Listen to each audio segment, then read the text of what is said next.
Hi guys, ನೀವು ಕೂಡ ನಿಮ್ಮ ಫೋಟೋವನ್ನು ಈಗ ಟ್ರೆಂಡಿಂಗಲ್ಲಿ ಇರುವಂತಹ ಕಟೌಟ್ ಫೋಟೋ ರೀತಿ ನೀವು ಕೂಡ ಎಡಿಟಿಂಗನ್ನು ಮಾಡಬೇಕು ಅಂತಂದರೆ ಯಾವ ರೀತಿಗೆ ಮಾಡೋದು ಅಂತ ಈ ವಿಡಿಯೋದಲ್ಲಿ ಪೂರ್ತಿಯಾಗಿ ಮಾಹಿತಿಯನ್ನು ತಿಳಿಸ್ಕೊಡ್ತಾ ಇದ್ದೀನಿ. ಅದರಿಂದ ಈ ಒಂದು ವಿಡಿಯೋನ ಎಲ್ಲೂ ಕೂಡ ಸ್ಕಿಪ್ ಮಾಡಬೇಡಿ, ಪೂರ್ತಿಯಾಗಿ ನೋಡಿ ಆಯಿತಾ.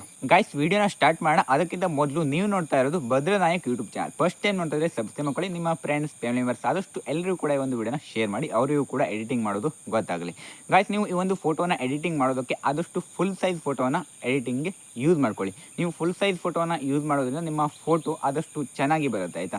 ನೀವು ಹಾಫ್ ಸೈಜ್ ಫೋಟೋ ಯೂಸ್ ಮಾಡಿದ್ರು ಕೂಡ ಬರುತ್ತೆ, ಅಷ್ಟು ಚೆನ್ನಾಗಿ ಬರೋಲ್ಲ. ಬನ್ನಿ ವಿಡಿಯೋನ ಸ್ಟಾರ್ಟ್ ಮಾಡೋಣ. ಗೈಸ್, ಮೊದಲು ನೀವು ನಿಮ್ಮ ಮೊಬೈಲ್ನಲ್ಲಿ ಕ್ರೋಮನ್ನು ಓಪನ್ ಮಾಡ್ಕೊಳ್ಳಿ. ನಂತರ ಸರ್ಚ್ ಬಾಕ್ಸ್ ಮೇಲ್ಗಡೆ ಕ್ಲಿಕ್ ಮಾಡಿ, ಅಲ್ಲಿ ನೀವು ಗೂಗಲ್ ಜೆಮಿನಿ ಅಂತ ಸರ್ಚ್ ಮಾಡಿ.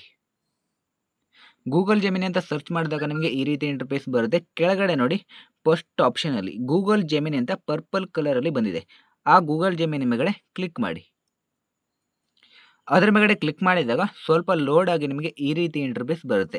ಗಾಯ್ಸ್, ನಂತರ ರೈಟ್ ಸೈಡಲ್ಲಿ ಮೇಲ್ಗಡೆ 3 ಡಾಟ್ ಇದೆ. 3 ಡಾಟ್ ಮೇಲ್ಗಡೆ ಕ್ಲಿಕ್ ಮಾಡ್ಕೊಳ್ಳಿ. 3 ಡಾಟ್ ಮೇಲ್ಗಡೆ ಕ್ಲಿಕ್ ಮಾಡಿದಾಗ ಕೆಳಗಡೆ ನಿಮಗೆ ಡೆಸ್ಕ್ಟಾಪ್ ಮೋಡ್ ಅಂತ ಬರುತ್ತೆ. ಡೆಸ್ಕ್ಟಾಪ್ ಮುಂದ್ಗಡೆ ಒಂದು ಬಾಕ್ಸ್ ಇರುತ್ತೆ. ಬಾಕ್ಸ್ ಮೇಲ್ಗಡೆ ರೈಟ್ ಮಾರ್ಕನ್ನು ಕ್ಲಿಕ್ ಮಾಡಿ. ಕ್ಲಿಕ್ ಮಾಡಿದಾಗ ರೈಟ್ ಮಾರ್ಕ್ ಬರುತ್ತೆ. ನೀವು ಡೆಸ್ಕ್ಟಾಪ್ ಮೋಡನ್ನು ಆನ್ ಮಾಡ್ಕೊಳ್ಳೋದ್ರಿಂದ ನಿಮಗೆ ಒಳ್ಳೆ ರೀತಿಯಾಗಿ ನೀವು ವೆಬ್ಸೈಟನ್ನು ಯೂಸ್ ಮಾಡ್ಬೋದು. ಈ ಒಂದು ವೆಬ್ಸೈಟ್ ಅಲ್ಲ, ನೀವು ಯಾವುದೇ ರೀತಿಯಾದಂಥ ವೆಬ್ಸೈಟನ್ನು ನೀವು ಕ್ರೋಮಲ್ಲಿ ಯೂಸ್ ಮಾಡ್ತಾ ಇದ್ದೀರಾ ಅಂತಂದರೆ ಎಲ್ಲದಕ್ಕೂ ಕೂಡ ಡೆಸ್ಕ್ಟಾಪ್ ಮೋಡನ್ನು ಆನ್ ಮಾಡ್ಕೊಳ್ಳಿ ಆಯಿತಾ. ಮಿಡ್ಲಲ್ಲಿ ನೋಡಿ ಆಸ್ಕ್ ಜೆಮಿನಿ ಅಂತ ಇದೆ. ಹಾಗೆ ಆಸ್ಕ್ ಜೆಮಿನಿ ಕೆಳಗಡೆ ಪ್ಲಸ್ ಮಾರ್ಕ್ ಇದೆ. ಅಲ್ಲಿ ಇರುವಂಥ ಪ್ಲಸ್ ಮಾರ್ಕ್ ಮೇಲ್ಗಡೆ ಕ್ಲಿಕ್ ಮಾಡಿ.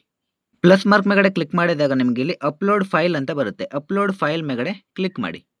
ಅಪ್ಲೋಡ್ ಫೈಲ್ ಮೇಲ್ಗಡೆ ಕ್ಲಿಕ್ ಮಾಡಿದಾಗ ಕೆಳಗಡೆ ನಿಮಗೆ ಕ್ಯಾಮರಾ ಹಾಗೆ ಫೋಟೋಸ್ ಆ್ಯಂಡ್ ವೀಡಿಯೋಸ್ ಬರುತ್ತೆ. ಅಥವಾ ಫೋಟೋಸ್ ಆ್ಯಂಡ್ ವೀಡಿಯೋಸ್ ಇದ್ದಲ್ಲಿ ನಿಮಗೆ ಗ್ಯಾಲರಿ ಅಂತ ಕೂಡ ಆಪ್ಷನ್ ತೋರಿಸ್ಬೋದು. ನೀವು ಡೈರೆಕ್ಟಾಗಿ ಫೋಟೋನ ತೆಗೆದು ಅಪ್ಲೋಡ್ ಮಾಡಬೇಕು ಅಂತಂದರೆ ನೀವು ಕ್ಯಾಮ್ರಾ ಮೇಲ್ಗಡೆ ಚೂಸನ್ನು ಮಾಡ್ಕೊಳ್ಬೋದು.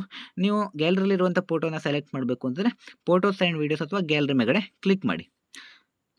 ಅದ್ರ ಮೇಲ್ಗಡೆ ಕ್ಲಿಕ್ ಮಾಡಿದಾಗ ನಿಮ್ಮ ಗ್ಯಾಲರಿ ಓಪನ್ ಆಗುತ್ತೆ. ನಿಮಗೆ ಯಾವ ಫೋಟೋ ಬೇಕು ಅದನ್ನು ಸೆಲೆಕ್ಟ್ ಮಾಡ್ಕೊಳ್ಳಿ. ಅದ್ರ ಮೇಲ್ಗಡೆ ಕ್ಲಿಕ್ ಮಾಡಿ. ನಾನು ಈಗ ಒಂದು ಫೋಟೋ ಮೇಲ್ಗಡೆ ಕ್ಲಿಕ್ ಮಾಡ್ತೀನಿ. ಗಾಯ್ಸ್, ನಂತರ ಫೋಟೋನ ಸೆಲೆಕ್ಟ್ ಮಾಡಿದಾಗ ನಿಮಗೆ ಈ ರೀತಿ ಇಂಟರ್ಫೇಸ್ ಬರುತ್ತೆ. ಇಲ್ಲಿ ನನ್ನ ಫೋಟೋ ಬಂದಿದೆ ಅಲ್ವಾ, ನಾನು ಸೆಲೆಕ್ಟ್ ಮಾಡಿರುವಂಥ ಫೋಟೋ ಬಂದಿದೆ. ನೀವು ಸೆಲೆಕ್ಟ್ ಮಾಡಿರೋ ಫೋಟೋ ಕೂಡ ಬರುತ್ತೆ. ನಿಮ್ಮದೇನಾದರೂ ನೆಟ್ವರ್ಕ್ ಸ್ಲೋ ಇದ್ದರೆ ಸ್ವಲ್ಪ ಲೇಟ್ ಆಗುತ್ತೆ, ತಿರುಗ್ತಾ ಇರುತ್ತೆ, ರೌಂಡ್ ಹೊಡಿತಾ ಇರುತ್ತೆ. ನನ್ನ ಫೋಟೋದ ಕೆಳಗಡೆ ಆಸ್ಕ್ ಜೆಮಿನಿ ಅಂತ ಇದೆ ಅಲ್ವಾ, ಅಲ್ಲಿ ನೀವು ಪ್ರಾಂಪ್ಟನ್ನು ಎಂಟರ್ ಮಾಡಬೇಕಾಗುತ್ತೆ. ಗಾಯ್ಸ್, ನಾನು ಪ್ರಾಂಪ್ಟನ್ನು ಈ ಒಂದು ವಿಡಿಯೋದ ಡಿಸ್ಕ್ರಿಪ್ಷನಲ್ಲಿ ಕೊಟ್ಟಿರ್ತೀನಿ. ಅದನ್ನು ನೋಡಿಕೊಂಡು ಸೇಮ್ ಅದೇ ಥರ ಆಸ್ಕ್ ಜೆಮಿನಿ ಇದೆಯಲ್ವ, ಅಲ್ಲಿ ನೀವು ಬರೀಬೇಕಾಗುತ್ತೆ. ಇಲ್ಲ ಅಂತಂದರೆ ಲಾಂಗ್ ಪ್ರೆಸ್ ಮಾಡಿ ಕಾಪಿ ಮಾಡಿಕೊಂಡು ಇಲ್ಲಿ ತಂದು ಪೇಸ್ಟನ್ನು ಕೂಡ ಮಾಡ್ಬೋದು ಆಯಿತಾ. ಗಾಯ್ಸ್, ನಾನು ಈಗ ಫೋಟೋದ ಕೆಳಗಡೆ ಪ್ರಾಂಪ್ಟನ್ನು ಬರೆದಿದ್ದೀನಿ. ಗಾಯ್ಸ್, ನಂತರ ಇಲ್ಲಿ ರೈಟ್ ಸೈಡಲ್ಲಿ ನೋಡಿ, ರೈಟ್ ಸೈಡಲ್ಲಿ ಕೆಳಗಡೆ ವಾಯ್ಸ್ ರೆಕಾರ್ಡಿಂಗ್ ಸಿಂಬಲ್ ಇದೆ. ಅದರ ಪಕ್ಕದಲ್ಲಿ ಒಂದು ಸೆಂಡಿಂಗ್ ಬಟನ್ ಇದೆ. ಅದರ ಮೇಲ್ಗಡೆ ಕ್ಲಿಕ್ ಮಾಡಿ. ಅದ್ರ ಮೇಲ್ಗಡೆ ಕ್ಲಿಕ್ ಮಾಡಿದಾಗ ನಿಮಗೆ ಈ ರೀತಿ ಇಂಟರ್ಫೇಸ್ ಬರುತ್ತೆ. ಇಲ್ಲಿ ಜಸ್ಟ್ ಸೆಕೆಂಡ್ ಅಂತ ಕಾಣಿಸ್ತಾ ಇದೆ ನೋಡಿ, ಸ್ವಲ್ಪ ಹೊತ್ತು ವೇಟ್ ಮಾಡಿ ಬರುತ್ತೆ ಆಯಿತಾ.